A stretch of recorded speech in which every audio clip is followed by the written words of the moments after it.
Will Dragon Ball Sparking Zero get a sequel? Yes, that's what we're talking about in today's video. I actually talked about this probably like a month or two after the game released, which I know that is absolutely insane. I talked about a Dragon Ball Sparking Zero 2, or they could call it Dragon Ball Sparking 1.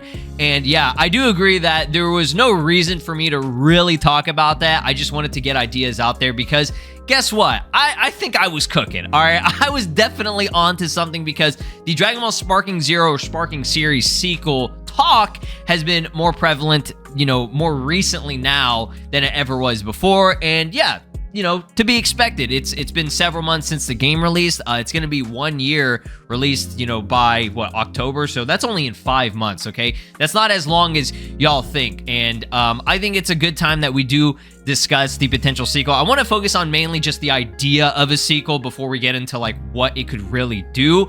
I'll go over a couple of things, but nothing too crazy. We'll probably go over like a more in-depth video because that video is probably going to be like 30 minutes long. It's going to get really long, and I don't want this one to be too long. I just want to talk about the idea of, will they actually do it? Is there a reason to do it, right? So there have been a lot of interviews in the past of Jun Furutani talking about the Sparking series, and he did confirm, right? We know that this is a direct sequel to it, okay? He doesn't say, I don't want to say direct sequel to Tenkaichi 3. I think it was mainly just a sequel to the series in general, okay? Because there are a lot of things that are not in the game that were in Tenkaichi 3, for example. So, building the power of Sparking Zero, interview with producer Jun Furutani, who he's still currently the producer, as far as we know from at least the tournament, which was a few months ago. He was there, he was present, so I'm still thinking that he is going to, you know, still be the producer going forward.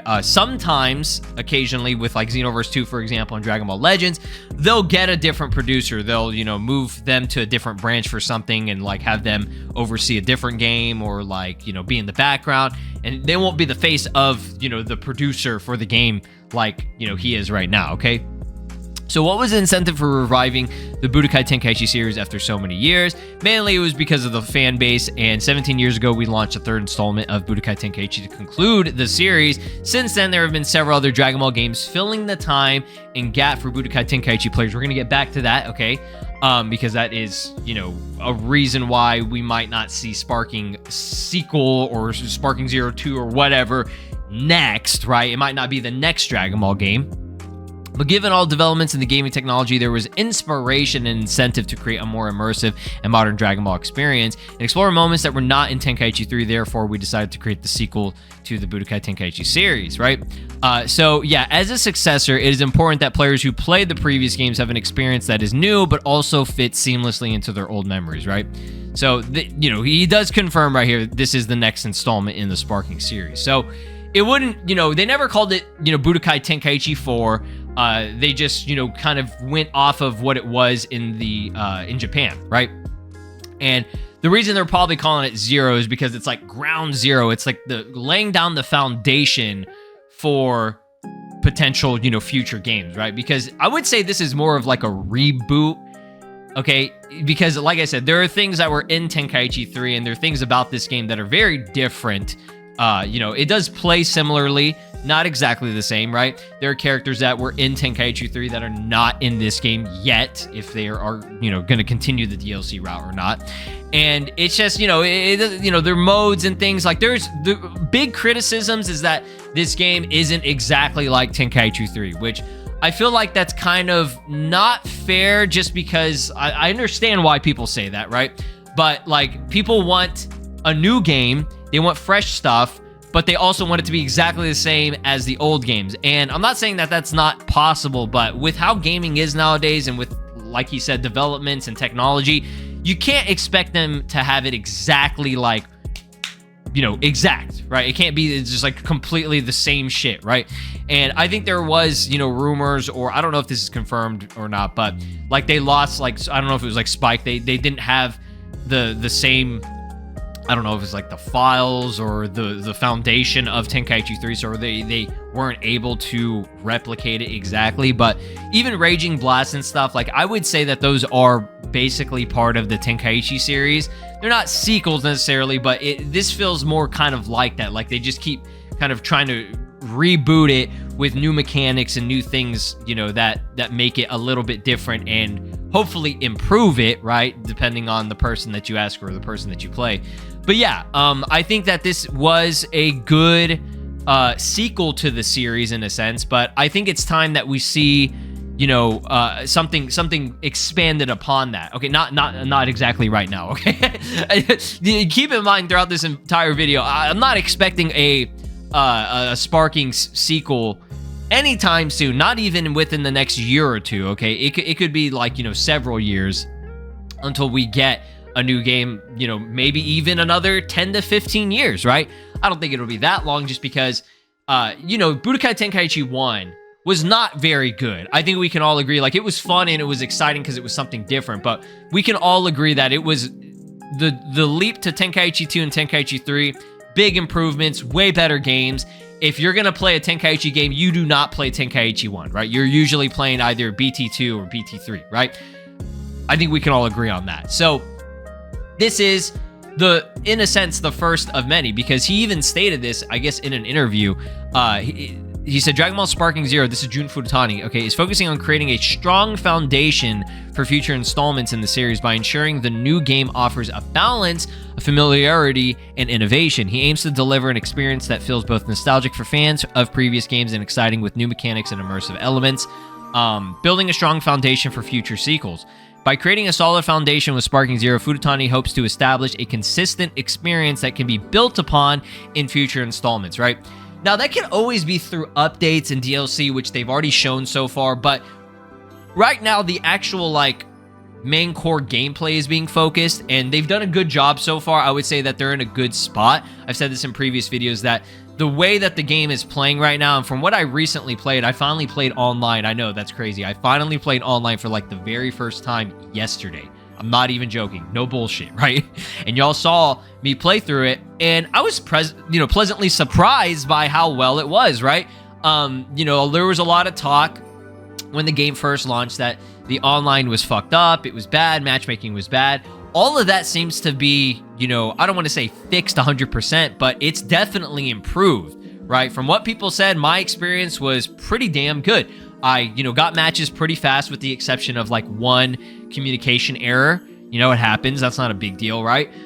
And I played like 6 or 7 matches overall, and all of them were actually very, very good. No, you know, lag or input delay. Maybe like when the battle first started, there was a little bit like of a little skip, but nothing crazy. It wasn't like ruining my experience. It was probably just as good as if I went online and played with a buddy who lives, you know, maybe 10 minutes away from me, right? If we play online, like it wasn't even bad. So I had a good time. And, you know, the fact that they have shown that they're trying to slowly but surely improve that is great, okay? But we're not getting any major updates other than just patch notes, like patches for already existing stuff, or just DLC characters. That has really been it. We got one new mode, which that's gone. the Legendary Warrior Face-Off, that's been gone, you know, since March, right? So I have no idea if they're going to bring that back or not. I think it would make sense for them to do that, but that's it. That's the only, like, major thing that they've really, like, you know, built upon. And no new stages still, no new customization, no new story, no new game modes overall, like, at least for single player offline, right? Nothing. So that's always, you know, that will always be there as a reason for why they could make a sequel, right? And with the game that has sold 5 million copies, over 5 million copies, that's crazy, right? I think it sold like 2 million or 3 million within the first couple of days, right? So the game is still selling. And if a game is selling really well, Bandai Namco is willing to invest in it and do a sequel, okay? The last time we got a Dragon Ball sequel, other than this game, if you want to count it as a sequel, was Xenoverse 2, if I'm not mistaken, right? That was 2016. Now, that was a very quick sequel. It went from a release of 2015 for Xenoverse 1 to, boom, we have a sequel ready. And big improvements, major jump, right? Xenoverse 2 is by far one of the best Dragon Ball games out there that you can get, right? If you're somebody who's casual, you want a lot of content, it is fire. And I would have to say that if you're going to choose between Sparking Zero and Xenoverse 2, and you want a lot of content and you want a lot of, freedom with what you can do in the game, like, more diversity, like, you have your CAC system, right? You have the crazy story and everything, which the story mode is very good in Xenoverse 2 for the most part, right? They have really cool cutscenes and everything too. You have the Hero Coliseum, which I know not many people play, but that's a different mode in there. You have photo mode that you can fuck around with. Like, you got a lot of different things that you can do. And Sparking Zero, I mean, if you just like a lot of characters and you want the best, like, overall Dragon Ball experience, yes, that's the game for you. Like, there's always going to be a game out there, at least for Dragon Ball, that will appeal to a certain, fan base of a certain genre, right? We have Kakarot for, like, mainly the story, and it's like action RPG elements. You have Dragon Ball Fighters for something that's more competitive. You're gonna have Dragon Ball Project Multi that's gonna come out later this year. That is a MOBA, if you like that, right? And then you have Dokkan Legends, which those are all the mobile games. So it's definitely up on the table for a sequel of Sparking Zero, but again, not anytime soon. Again, right now the roster is very, very big. There aren't too many characters that we can add. Yes, I know there are characters missing, so it's like OG Dragon Ball related characters. So let's go off of what we had in Tenkaichi 1, right? Or sorry, not Tenkaichi 1, Tenkaichi 3, just the OGs. Arale, Devilman, Tao, Demon King Piccolo, what is it? General Blue, I guess, and I think the Pilaf gang. There might be some more. But, like, that's not a ton, right? And they could always get some more, but I can't really think of too many. Grandpa Gohan was in it as well, which was really cool. I would like them. Absolutely. I would like them, and they could be DLC characters. Now, when it comes to GT, it's like, what, Super 17, maybe GT Vegeta. I say this all the time. I would love GT Goten. I think that'd be really cool just because we never have, like, an adult or teen version of Goten in, like, any of the Dragon Ball games, except for maybe, like, Dokkan and, like, not even Legends has that yet, so I'm just saying that's always, a possibility for GT. General Rildo, the Dildo, like who else could they add? I mean, Super 17 is the only one that people really, I think, care about for the most part. And even then, it's like, even if he was in the base roster, I can tell you right now, not many people would really use him, right? Again, characters and stages, they're not really going to revive the game and get a million people back in. We've seen it from the player base. When DLC 1 came out for Superhero, it only went up by about maybe like 10k players, at least on Steam.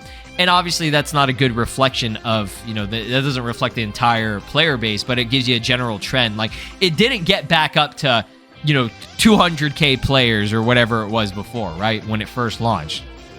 And then when DLC 2 came out, it went up like maybe a couple of thousand. Like, nobody gave a shit about DLC 2. Let's be real. I liked it and I had fun with it, right? But it was very short-lived. I played it for like, maybe a day, 2 days, 3 days maximum. And that was really it. I was just like, these characters are just not too interesting. Super Saiyan 3 Vegeta was cool. And yeah, it was fun. But it's not bringing me back into the game because there's nothing to really do with them unless you play PvP, right? Or if you're gonna play with buddies, which I already had my fill of that. Like, there's nothing really else I need for it. So yeah, that's the same thing with stages.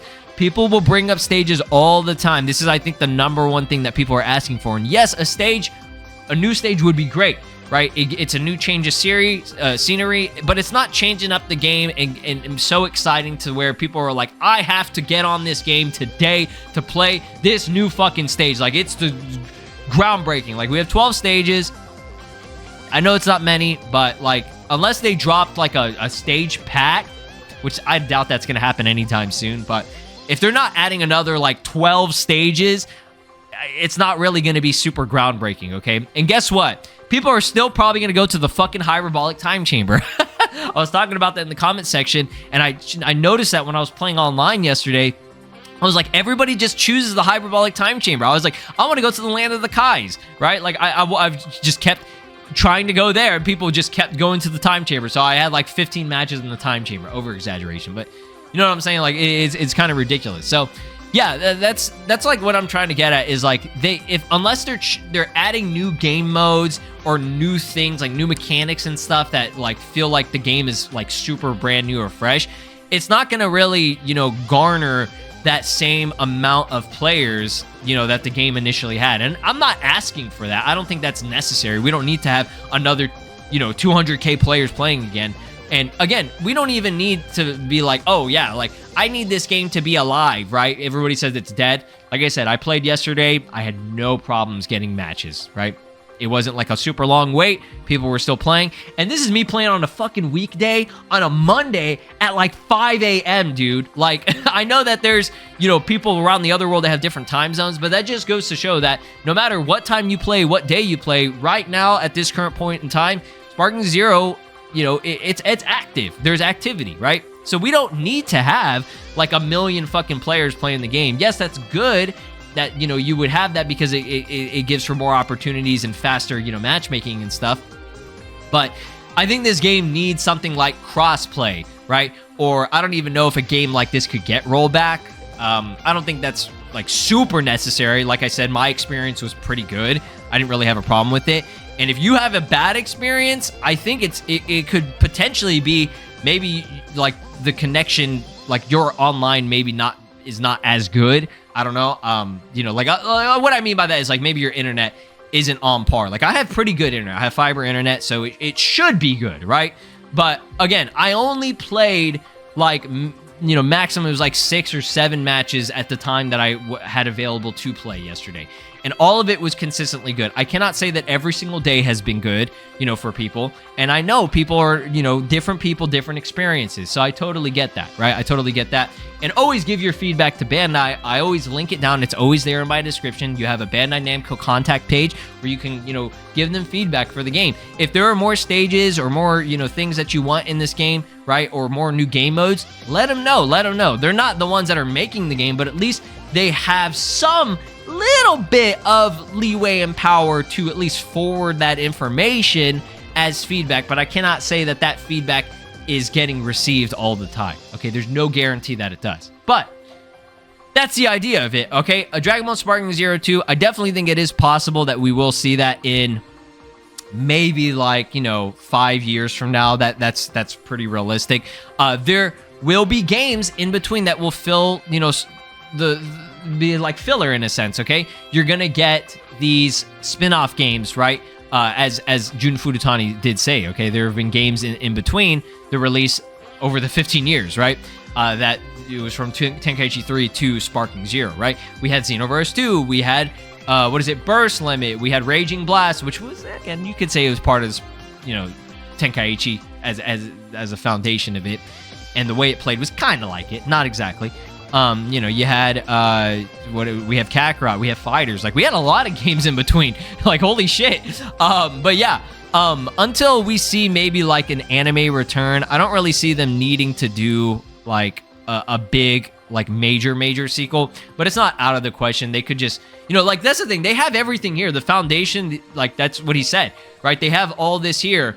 The models are there, the gameplay's there. All they would have to do is like add some new game modes in and, you know, more customization, more stages, just expand upon what it already has. And even then, it's like that stuff could just be done via updates, but so far we have not seen anything like that. So that's what kind of, I don't want to say worries me, but kind of like, you know, lets me know that maybe they might not go that route for DLC. Maybe it's not going to be a Xenoverse 2 situation where it's just like, oh, we just keep pumping out DLC for this game, right? Because we're only confirmed to get one more DLC pack, at least for this season pass.